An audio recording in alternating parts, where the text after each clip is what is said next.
The massive ship moved through space, like a metal whale swimming through darkness.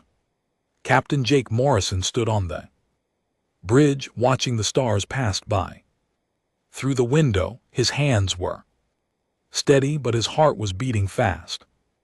This was the most important trip any human had ever taken. "Captain, we're getting close to Century Prime," said Lieutenant Amy Foster from her control station. Her voice was calm, but Jake could hear the worry hidden underneath. They all knew what was waiting for them. Jake nodded and looked at the woman sitting in the chair next to him. Ambassador Lisa Carter had been Earth's top diplomat for 20 years. She had dealt with trade wars, border disputes, and peace talks between nations, but nothing had prepared her for this moment. "Are you ready for this, Lisa?" Jake asked. Quietly, Lisa straightened her blue uniform and checked her data pad one more time. "As ready as anyone can be when they're about to ask 800 alien species not to destroy their entire planet." The truth was simple and terrible. Earth had been alone in space for over 200 years. When humans first discovered they weren't alone in the universe, they had tried to make contact with their neighbors.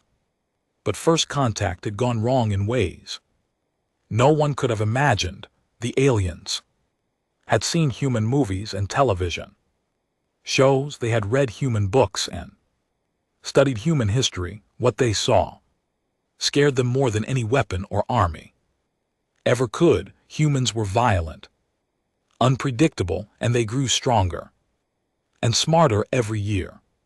While other species had stayed mostly the same for thousands of years, humans changed and improved constantly. The Galactic Council had watched Earth from a distance ever since that first meeting. They sent spies and robots to study human behavior, analyzed human culture and technology, and what they learned made them afraid. "Captain, we're getting a message from the Council," said Communications Officer Dan Miller. "They're giving us permission to dock at Station 7. Jake felt his stomach tighten. Station 7 was where they took prisoners and criminals. It wasn't where they welcomed honored guests, but at least they were being allowed to speak. The ship moved slowly toward the massive space station floating around Century Prime. The station was bigger than any city on Earth. It had been built by dozens of different species working together. Humans had never been invited to help build anything in space before today. As they docked, Jake could see alien ships everywhere. There were long, thin vessels that looked like silver needles. There were round ships that spun slowly as they moved. Some ships were so strange that Jake couldn't figure out which end was the front. "Remember," Lisa said as they prepared to leave the ship, "we're not here to fight or argue. We're here to ask for a chance. Earth deserves to be part of the galactic community." The docking bay was full of creatures Jake had only seen in old photographs. There were the tall blue Century with their forearms and gentle faces. Short, stocky Crarari looked like walking rocks with glowing eyes.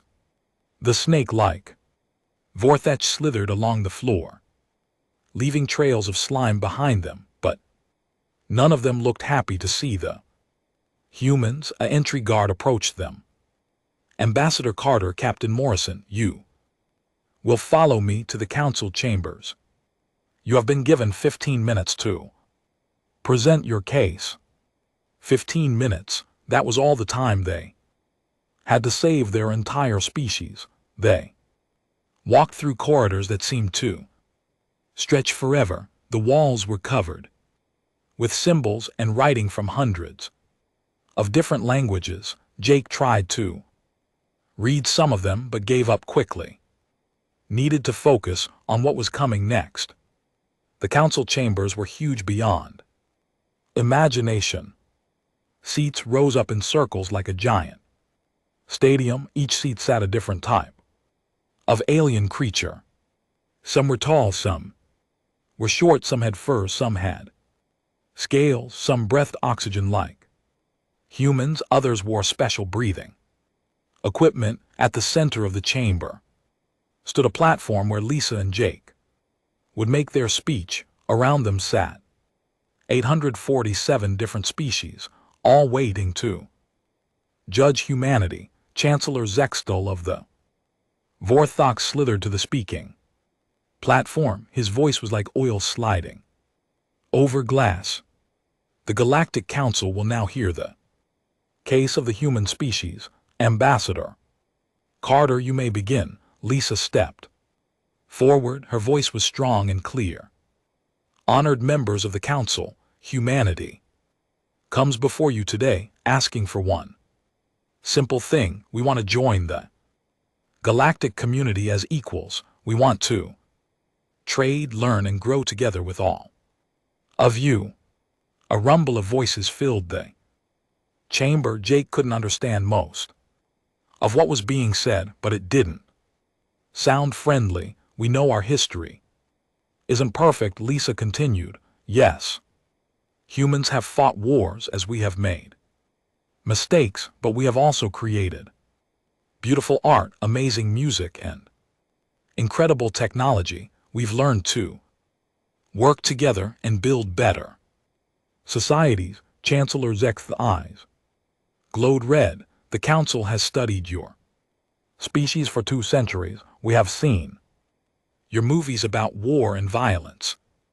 We've read your books about conquest and domination. We have watched as you built weapons that could destroy your own planet, but we didn't destroy it, Lisa said firmly. Chose to build instead of destroy. Chose to explore space instead of fighting each other.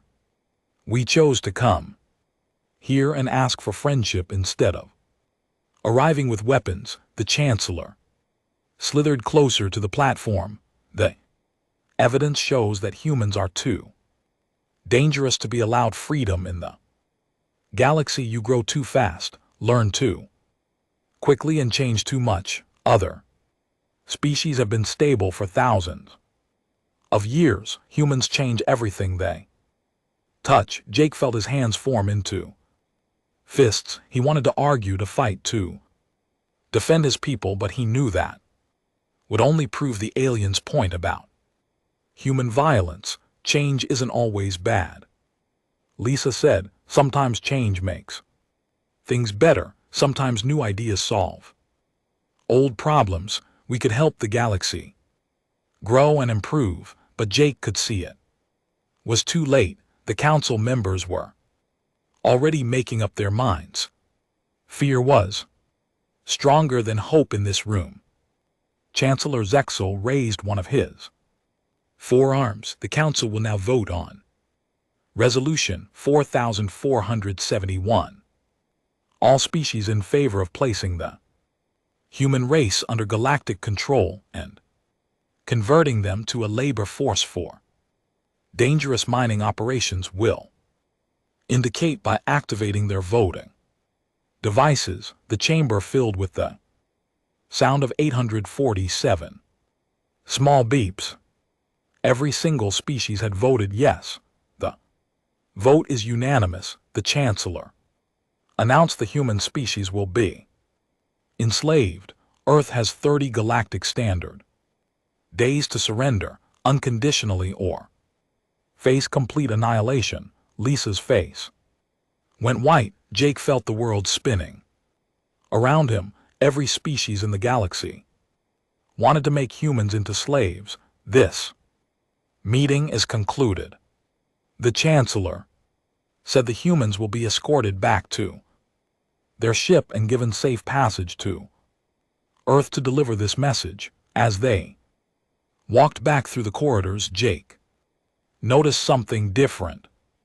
The alien guards were no longer just watching them. They were getting ready to follow them. The war was about to Begin back on their ship. Jake sent an emergency message to Earth, President. Helen Brooks would need to know what was coming. General Ryan Hayes would have to prepare their defenses. Dr. Patricia would have to finish her secret project as their ship pulled away from the station. Jake looked back at the massive structure floating in space. In 30 days, those same aliens would be coming to Earth.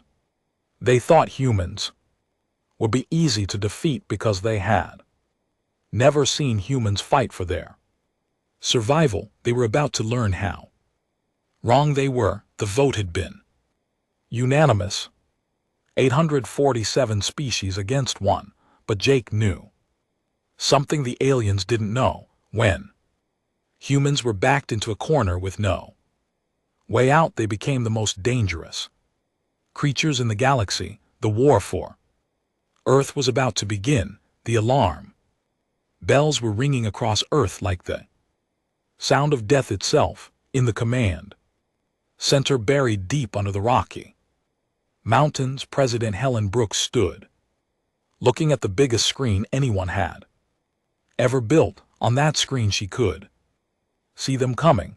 10,000 alien ships moved through space toward Earth like a swarm of angry metal insects. They came from every direction, blocking out the stars with their dark shapes. Some ships were as big as cities, others moved fast like bullets through the darkness. How long do we have? President Brooks asked. General Ryan Hayes stood beside her, gray uniform covered with medals from wars that seem small now. 6 hours until they reach our outer defenses. 12 hours until they're at Earth. 6 hours to prepare for the end of the world. Admiral Kevin Stone was already in space with the human defense fleet. 200 ships was all they had against 10,000 alien vessels. It looked like trying to stop an ocean with a handful of rocks. Kevin, can you hear me? President Brooks spoke into her communication device. Admiral Stone's voice came through clearly from his command ship. Yes, Madame President, we're ready to fight. How many of them can we take down? There was silence for a moment, then Stone answered honestly, if we're lucky, maybe 50, but we'll make sure they remember that humans don't die quietly. On the moon, Commander Amy Foster was running through the halls of Luna Base. The base was home to 50,000 people who worked in the mining, operations, and research stations. Now, they all had to leave or die. Move faster, Amy shouted to the crowds of people rushing toward the escape ships. We have 2 hours before they get here.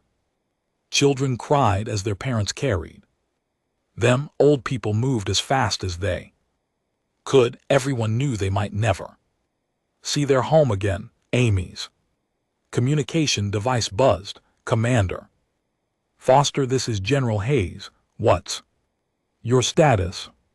We're getting people out as fast as we can, Amy replied while helping a family with their bags. But we won't be able to save everyone. Do what you can. The lunar defense systems are yours to command after the evacuation. Amy nodded. Even though no one could see her, she would stay behind to fight. Someone had to make the aliens pay for what they were doing. Back on Earth, Dr. Patricia Wood was working in her secret laboratory. For 5 years she had been developing something that could save humanity. Project Prometheus was her life's work, and now it was Earth's only hope. Doctor, the president wants to speak with you, said her assistant, Dr.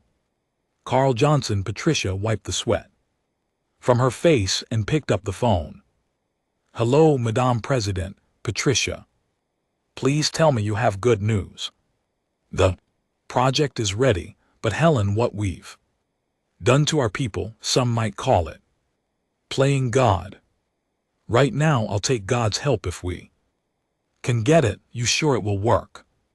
Patricia looked at the test results on her computer screen. I'm sure the question is whether humanity will still be human when this is over. 20 years ago, Patricia had started changing human DNA, not just a little bit but in big ways. She had made human bones 3 times stronger than they used to be. She had made human muscles able to work longer without getting tired. She had made human skin able to heal from wounds that would kill anyone else, but she had done it slowly and carefully. The changes were passed down from parents to children. Most people didn't even know they were different from their ancestors. The first alien ships reached Earth's outer defense stations at exactly the time General Hayes had predicted. The battle began with explosions that could be seen from Earth's surface. Admiral Stone's flagship, Liberty, fired its main guns at a massive fourth destroyer. The alien ship was 3 times bigger than any human vessel, but Stone's weapons tore holes in its metal skin. Direct hit, shouted Lieutenant Ben Clark from the weapons station. Their shields are down, but for every alien ship the humans destroyed, 10 more took its place. The space around Earth filled with fire and metal debris. On the moon, Amy Foster watched the battle. Through her telescope, she could see human ships exploding like small stars. But she could also see that the aliens were having trouble too. Commander, we're getting reports from the fleet, said Sergeant Paul Martinez. The aliens are surprised by how hard our ships are hitting them. Amy smiled grimly. They thought this would be easy. They're about to learn how wrong they were. The alien commander, a proud century named Admiral Kafir, stood on the bridge of his flagship watching the battle. He had expected the humans to surrender after seeing the size of the alien fleet. Instead, they were fighting like wild animals. Many ships have we lost? He asked his second in command. 87 ships destroyed, sir. Over 300 damaged. Amal Kathir's forearms moved in a gesture of disbelief. We're losing ships to these primitives. Duh. Their weapons are more powerful than our intelligence reports indicated, and their ships keep fighting even after taking damage that should destroy them.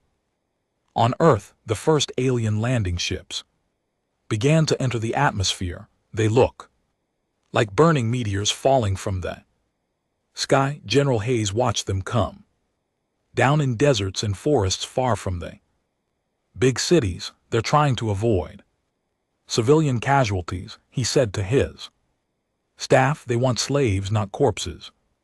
Colonel Brad Turner was waiting in the Nevada desert with his special forces team. They had been hiding in underground bunkers for 3 days, waiting for the aliens to come to them. Here they come, said Sergeant Katie Brown, looking through her binoculars. 10 ships landing 2 miles from our position. Brad checked his weapon and looked at his team. These were the best soldiers Earth had ever trained. They had trained for this moment their whole lives. Remember, he said, we're not trying to win this fight yet. We're trying to make them pay for every inch of ground they take. The alien soldiers that came out of the ships were Cray warriors. They looked like walking boulders with glowing red eyes. Their skin was like stone, and their weapons fired bolts of energy that could melt steel. But when they shot Brad Turner in the chest, he didn't fall down. The energy bolt burned through his armor and into his skin, but he kept running toward them. Impossible, shouted the Krath commander. Nothing survives a direct hit from our weapons. Brad's chest was burned and bleeding, but he was still alive, still fighting, still dangerous. Dr. Woods's genetic modifications were working exactly as planned. Humans could now survive injuries that would kill any other species. They could keep fighting long after they should have died. The battle raged for hours. In space, Admiral Stone's fleet fought a running battle against impossible odds. On the moon, Amy Foster's defense systems destroyed dozens of alien ships. On Earth, Brad Turner's teams hit the aliens and disappeared like ghosts, but the aliens kept coming. For every ship destroyed, 2 more landed. For every soldier killed, 5 more took his place. In the command center, President Brooks watched the battle reports come in. The news was terrible, but there was something else hidden in the data. Look at these casualty reports, she said. The aliens are losing more people than they expected. General Hayes studied the numbers. You're right, they planned for light resistance. Instead, they're fighting a war. How long can we keep this up? Not long, but maybe long enough for Patricia's project to chain everything. In her laboratory, Dr. Wood was making final preparations. Soon the world would know the truth about what humanity had become. Aliens thought they were enslaving weak species. They were about to discover that they had picked a fight with the most dangerous predators in the galaxy. The first day of the invasion was ending. The aliens controlled most of Earth's orbit and had landed on every continent, but they had paid a price in blood that they never expected. The war for Earth had begun, and already nothing was going according to plan. 3 months had passed since the alien invasion began. The war that was supposed to last 3 days had become a nightmare that wouldn't end. In the command ships floating above Earth, alien leaders were starting to panic. Admiral Kafir of the Century paced back and forth on his bridge. His forearms moved in angry gestures as he spoke to the other alien commanders on his screen. This is impossible, he said. We've lost over 2,000 ships. 2,000 against a primitive species that doesn't even have faster than light travel. On another screen, Commander Thule of the Crary shook his rocky head. My ground forces are reporting the same thing. You shoot the humans and they keep fighting. You blow up their buildings and they keep coming. What kind of creatures are these? A Vorthach representative slithered closer to his camera. Perhaps we underestimated them. Perhaps the vote was a mistake. It's too late for that now, Admiral Kether replied. The Council has made its decision. We finish this war or we all look like fools. But the war was not going well for anyone. Krathi had already pulled half their forces back to their home worlds. Zenturi were running out of ships. 3 smaller species had quietly withdrawn from the invasion completely. On Earth, human resistance was growing stronger. Every day, Colonel Brad Turner stood in the ruins of what used to be Denver, looking at a group of new recruits. These weren't soldiers, they were teachers, doctors, store clerks, and students, but they all had one thing in common. You've all been shot, stabbed, or blown up in the past month, Brad said to the group, and you're all still here, still alive, still ready to fight. A woman named Nancy Miller raised her hand. She had been a school teacher before the invasion. Now she had scars across her face from an alien energy weapon. Colonel, why aren't we dead? Saw that blast hit me. I felt my skin burn, but I healed in 3 days. Brad looked at the faces around him. They deserve to know the truth. 20 years ago, our government started a secret program. They changed our DNA. They made us stronger, tougher, harder to kill. They did it slowly, through our food and water, so we wouldn't notice. The group was quiet. Some looked angry, others looked scared. They turned us into weapons without asking us, said a man named Joe Parker. He had been a mechanic before the war.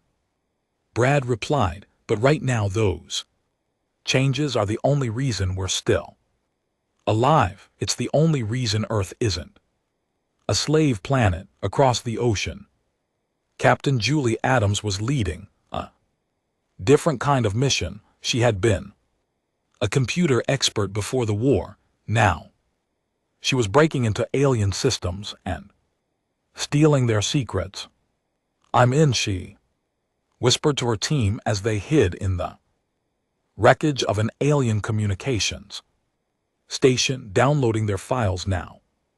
The information she found made her blood run cold. The aliens hadn't just lied about human history, they had created fake evidence to justify the invasion. Look at this, she said to her partner, Lieutenant Gary Foster. They made up stories about human violence. No, they edited our movies to make us look worse than we really are. Why would they do that? Julie kept reading through the files because they were afraid not of our violence but of our progress. Look at these reports. They say humans advanced technologically 50 times faster than any other species. The truth was simple and terrible. The aliens hadn't invaded Earth because humans were dangerous. It invaded because humans were competition. We need to get this information to command, Julie said. People need to know the real reason for this war, but the most important discovery was still to come. In the deepest part of the alien files, Julie found something that changed everything. Gary, look at this. It's a message from something called the Devourer Network. The message was short but terrifying. Talked about manipulating the Galactic Council. It mentioned weakening the galaxy's defenses by starting a war. It spoke of preparing for a harvest of organic life. We're not the real enemy, Julie whispered. We're just the distraction. Meanwhile, Lieutenant Commander Chris Walker was leading a dangerous mission in space. His job was to capture an alien command ship and bring it back to Earth. It was the kind of mission that should have been impossible. Remember, he told his boarding team, we need the ship's computer intact. That means no explosives near the bridge. The alien ship was a Vorth destroyer, long and sleek like a metal snake. Chris's team attached their boarding pods to the hull and cut through the metal walls with laser torches inside the ship. They found something unexpected. The alien crew was arguing among themselves. They're blaming each other for the war, said Sergeant Lisa Stone, listening to the alien voices through her translator. The Vorach are saying it's the Zenturies' fault. Chris smiled. Good, let them fight each other instead of us. Battle for the ship was quick and brutal. The Vorthok soldiers were trained for space combat, but they had never fought humans before. They kept shooting at Chris's team, expecting them to fall down and die. Instead, the humans kept coming, even with holes burned in their armor and blood running down their faces. They kept fighting. How are they still moving? Screamed one of the Vorthach officers before Chris knocked him unconscious. When the ship was secure, Chris and his team found the navigation computers. What they discovered there was even more. Shocking than Julie's findings, the aliens had a list of every military base. On Earth, they knew where every human leader was hiding. They had detailed maps of human cities and defense systems. They've been watching us for decades, Chris said. They know everything about us. But there was something else in the computers. Something the aliens didn't know about.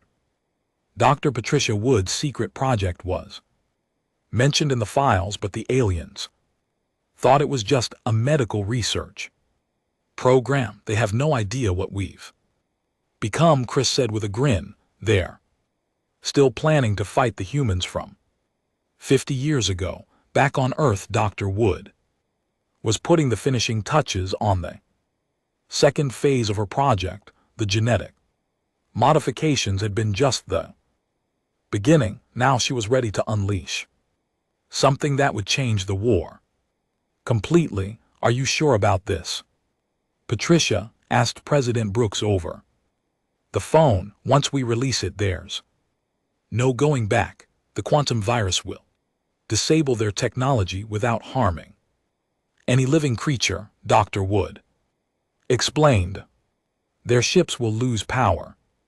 Their weapons will stop working. Their communication systems will fail. And our technology, human technology, uses different principles, will be unaffected.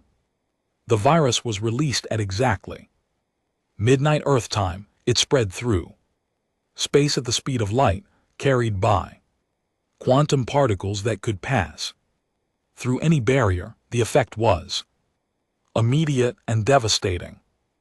All across the solar system, alien ships suddenly went dark. Their engines stopped. Weapons powered down. Their lights went out. In the command center, General Hayes watched the tactical display with amazement. It's working. Every alien ship in the system is dead. In the water, for the first time in 3 months, the night sky over Earth was dark. No alien ships, no weapons fire. Just stars and silence. Admiral Keffer sat in his powerless command chair, trying to understand what had happened. The ship was drifting in space like a metal coffin. His weapons were useless. His communication systems were dead. Sir, said one of his officers, we're getting reports from the fleet. Every ship is affected. Whatever the humans did, it's disabled our entire technology base. For the first time since the invasion began, Admiral Kafir felt afraid. The humans weren't just defending themselves anymore. They were hunting on Earth. Admiral Stone received new orders from command. For 3 months, the human fleet had been running and hiding. Now it was time to go on the attack. All ships, this is Admiral Stone. We're no longer the hunted, we're the hunters. Let's show these aliens what happens when you pick a fight with humanity. The tide of war had turned. The species that had voted to enslave Earth were about to learn what it meant to be prey.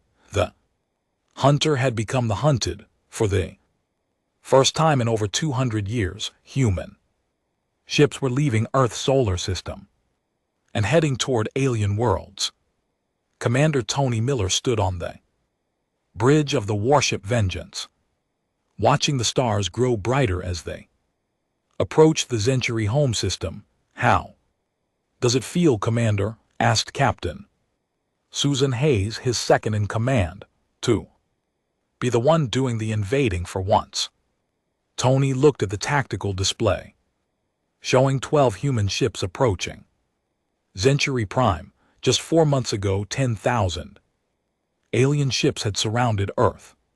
Now, those same aliens were running away from a tiny human fleet. It feels like justice, Tony replied, but we're not here to conquer. We're here to make them understand what they did to us. Century had been the leaders of the Galactic Council, they had convinced the other species to vote for Earth's enslavement. How their beautiful, blue world was about to get a visit from the humans they had tried to destroy. Commander, we're receiving a transmission from the planet, said Lieutenant Bob Chen from the communications station. They're asking us to leave their space. Immediately, Tony smiled. Tell them we'll leave when they give us back our people. During the invasion, the aliens had captured over 50,000 humans. They had taken them to prison camps on different worlds. Those people were still out there, still waiting to be rescued, sir. They're saying they don't have any human prisoners, and tell them we'll search every building on their planet until we find them. The Century had built their cities to be beautiful, not strong. Their tall crystal towers and floating gardens had never been designed to survive a military attack. When the human ships opened fire, the results were devastating, but Tony's orders were clear: no civilian targets, no unnecessary destruction. The humans were better than that. Target their military bases and government buildings only, he commanded. We're not here to murder innocent people on the planet's surface. Chancellor Xthal watched the human ships through his office window. The same species he had called primitive and violent were showing more mercy than the Galactic Council had ever offered. Earth, sir, we're receiving another message from the humans, said his aide. They want to meet with you. Tell them I'll consider it, sir. They're not asking, they're landing outside the building. Zek's blood ran cold. The humans were coming for him personally. Meanwhile, on the other side of the galaxy, Sergeant Linda Shaw was leading a different kind of mission. She and her team of human Marines had landed on the prison planet Cathmer, where the Cathari were keeping human captives. Remember, she told her team, we're here to rescue our people, not to start a massacre. But if anyone tries to stop us, show them what humans can do. Prison camp was surrounded by walls of black stone and energy fields that could kill any normal person who touched them. But Linda's team wasn't normal anymore. The genetic modifications that Dr. Wood had given them made them stronger than any other species in the galaxy. I'll take the front gate, said Corporal Mike Johnson, walking straight toward the energy field. When it hit him, his body glowed with blue light and smoke rose from his skin, but he kept walking. The Krathi guards couldn't believe what they were seeing. Impossible. Nothing can survive the energy field. Mike grabbed the metal bars of the gate and pulled them apart with his bare hands. The sound of bending metal echoed across the prison yard. You want to try that again? He asked the guards inside the prison. Linda found exactly what she had expected: thousands of human prisoners, all of them weak and sick from months of poor treatment, but they were alive. Linda Shaw, Earth Marine Corps, she announced to the crowd, we're here to take you home. An old man stepped forward. His name was Dr. Richard Clark, and he had been one of Earth's top scientists before the invasion. How many of you are there? He asked. Enough, Linda replied. The war isn't over, but we're winning now. What happened last time we heard anything? Earth was surrounded. Linda smiled. We showed them what happens when you underestimate humanity. They thought they were fighting the humans from 50 years ago. Instead, they got us. The rescue mission was a complete success. Every human prisoner on Kethmer was freed. The Kreia guards were left tied up in their own prison cells, but the real shock came when Linda's team found the prison records the aliens had been capturing humans for over 5 years, long before the official invasion began. They've been planning this war for decades, Linda said into her radio. This wasn't a sudden decision. They've been preparing to enslave us for years back on Earth. President Brooks was facing the hardest decision of her life. General Hayes stood beside her in the command center, pointing at reports coming in from human forces across the galaxy. We've rescued over 30,000 prisoners, he said, but there are still 20,000 more out there. And now we have a new problem. The new problem was simple but terrible. The human military wanted revenge. They wanted to make every alien species pay for what had been done to Earth, ma'am. With respect, they started this war, said Colonel Brad Turner over the communication system. They voted to enslave our entire species. Why should we show them mercy? 'Cause we're better than they are, President Brooks replied. Because if we become the monsters they said we were, then they were right to fear us. But even as she spoke, reports were coming in about something much worse than the Galactic Council's invasion. Dr. Patricia Wood had been studying the alien files that Captain Julie Adams had stolen. What she found made the invasion look like a small problem. Helen, you need to see this, Dr. Wood said, bursting into the command center. The invasion was just the beginning. There's something else coming. The files contained information about the Devourer network. It was an ancient machine intelligence that had been hiding in the dark spaces between stars for millions of years. It had been watching organic life grow and spread across the galaxy, waiting for the right moment to attack. It'd been manipulating galactic politics for centuries. Dr. Wood explained. Every major war, every conflict between species, they caused it. They wanted to weaken the galaxy's defenses. The vote to enslave Earth, it was their idea. They convinced the Council that humans were dangerous. Then they sat back and watched as the galaxy's two strongest military forces destroyed each other. President Brooks felt her blood turn to ice. How long do we have? According to these files, the Devourer ships are already moving. They'll be here in less than 6 months. The room was silent as everyone realized what this meant. The galaxy was about to face an enemy that made the invasion of Earth look like a children's game. Ma'am, said General Hayes, we need to contact the alien leaders. They need to know what's coming. They'll never believe us. President Brooks said, we're the species they tried to enslave. Hey, why would they trust us now? Because we're the only ones who can stop what's coming, Dr. Wood replied. The Devourer network has been studying every species in the galaxy except one. They don't know about our genetic modifications. They don't know about our quantum technology. We're the only unknown factor left.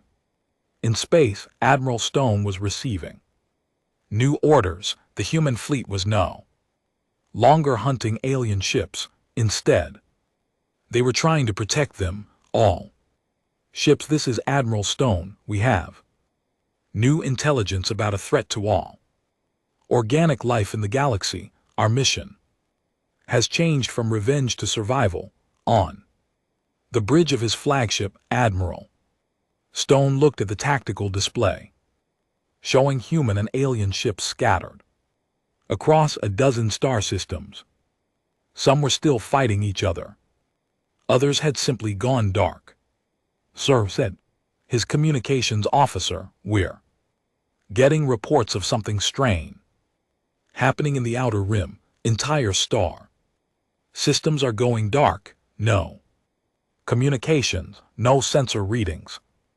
Nothing. Admiral Stone knew what that meant. The Devourers had arrived. Send a message to all human ships, he ordered. I'm transmitted on all alien frequencies too. Tell them that if they want to survive what's coming, they need to stop fighting us and start fighting with us. The war for Earth was over. The war for the galaxy was about to begin. The century home world died in silence.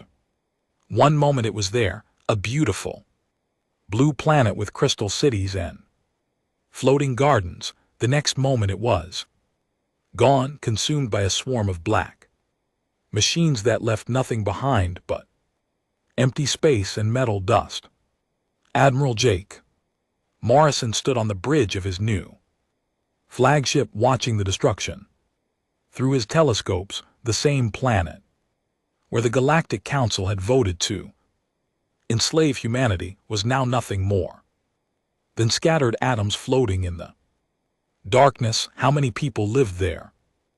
Asked Captain Amy Foster, her voice barely a whisper. 3 billion, Jake replied. 3 billion lives gone in less than an hour. The Devourer network had finally revealed itself. For 6 months, star systems had been going dark across the galaxy. At first people thought it was just communication problems. Then refugee ships started arriving with terrifying stories of machine swarms that ate entire worlds. Now the enemy was here in the heart of galactic civilization, and nothing could stop them.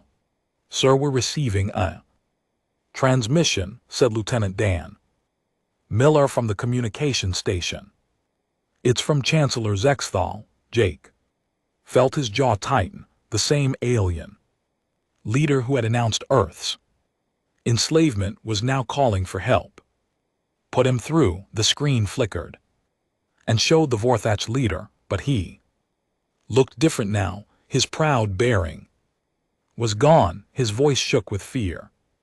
Admiral Morrison, I know we have no right to ask for your help, but please, you must save what's left of our people.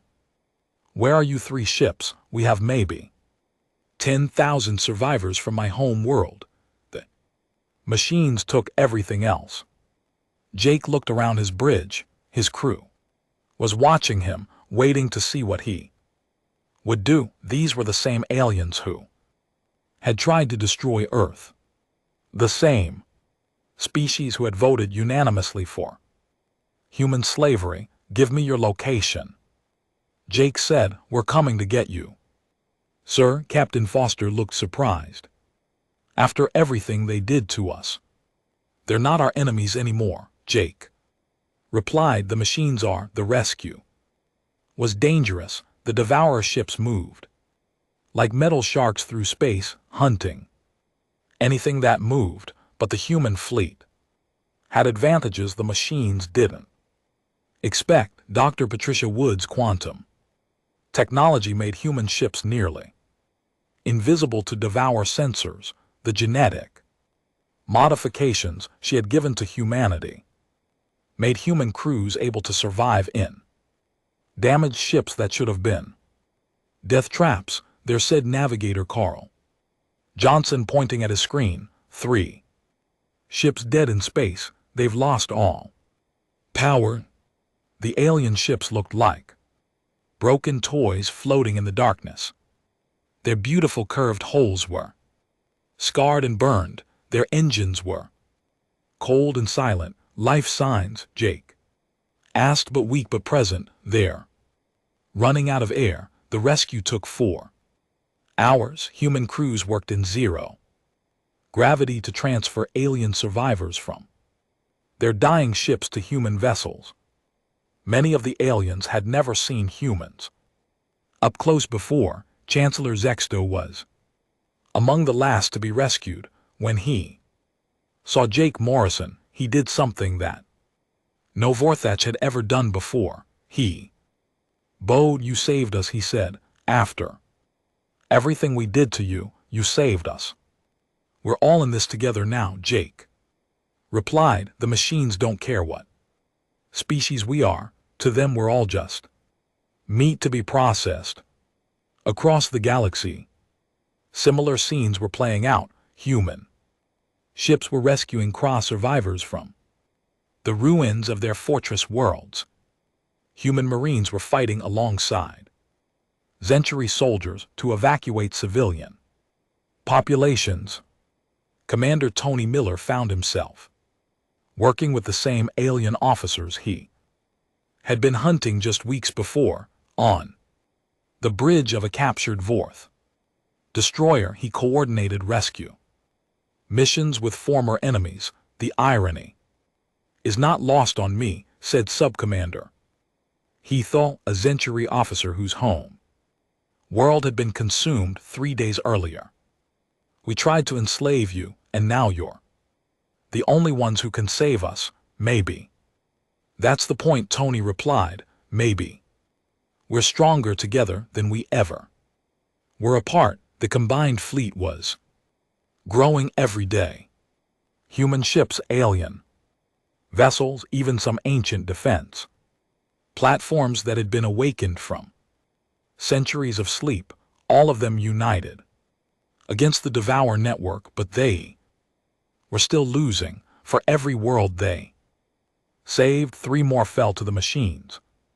The Devourers were not just destroying planets, they were learning from each battle, adapting their tactics, becoming more efficient. President Helen Brooks stood in the war room on Earth, looking at tactical displays that showed the galaxy burning. Half the star systems were already dark, the other half were fighting for their lives. We need a new plan, said General Ryan Hayes. Running and hiding isn't working. We need to attack. Attack what? President Brooks asked. They're everywhere. Dr. Patricia Wood looked up from her computer.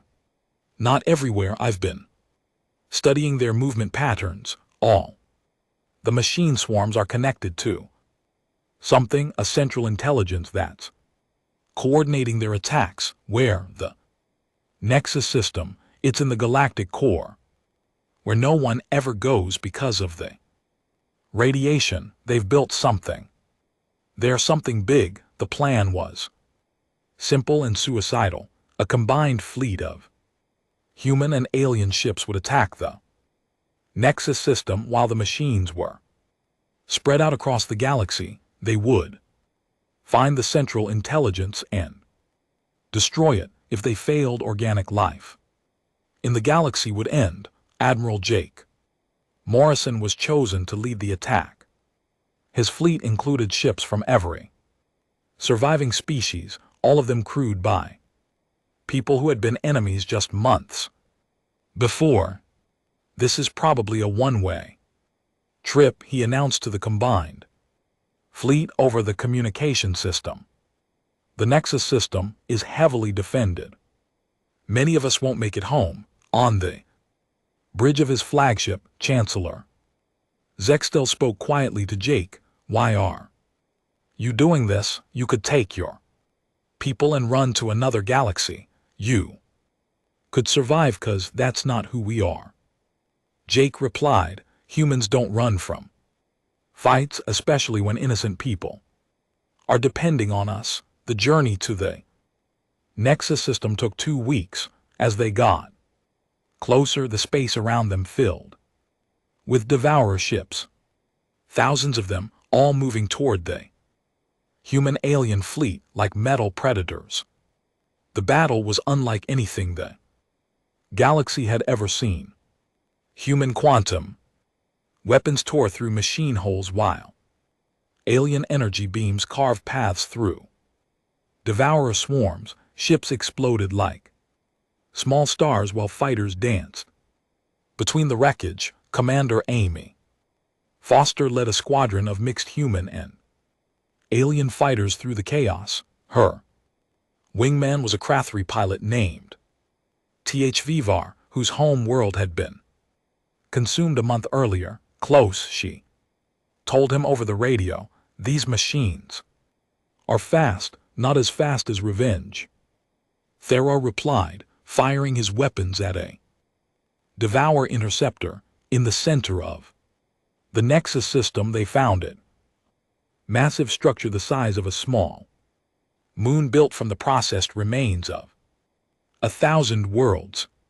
This was the heart of the Devourer network, the intelligence that had been manipulating galactic politics for millions of years. There, said Jake, pointing at the structure.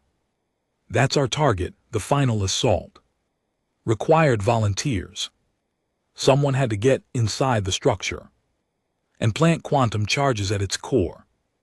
It was a suicide mission, but dozens of people stepped forward. Colonel Brad Turner led the assault team. With him were humans, Zenchuri, Krea, and even some Vorthach warriors, former enemies, working together to save the galaxy. For Earth, Brad said as they prepared to board the structure. For all our worlds, replied Zextal. The explosion could be seen from 100 light-years away.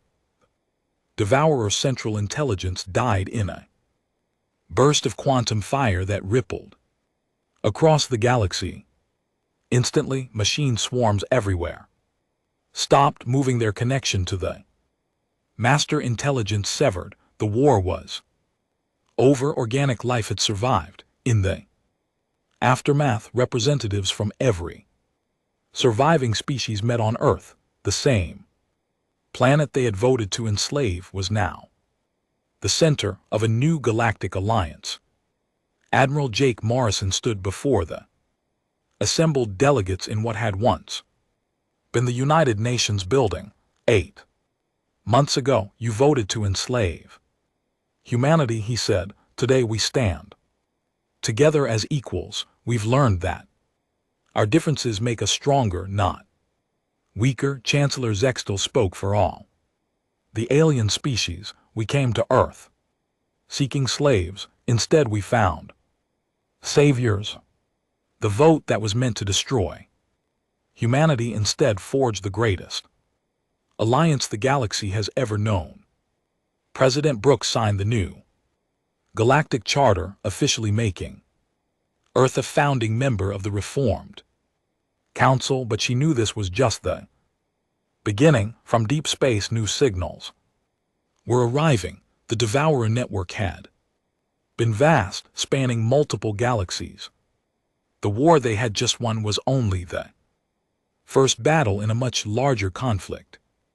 But now humanity wasn't alone. They had allies who had learned to respect human courage and innovation. Together they would face whatever came next. From the darkness between the stars, the species that had voted to enslave Earth now followed human leadership into an uncertain future.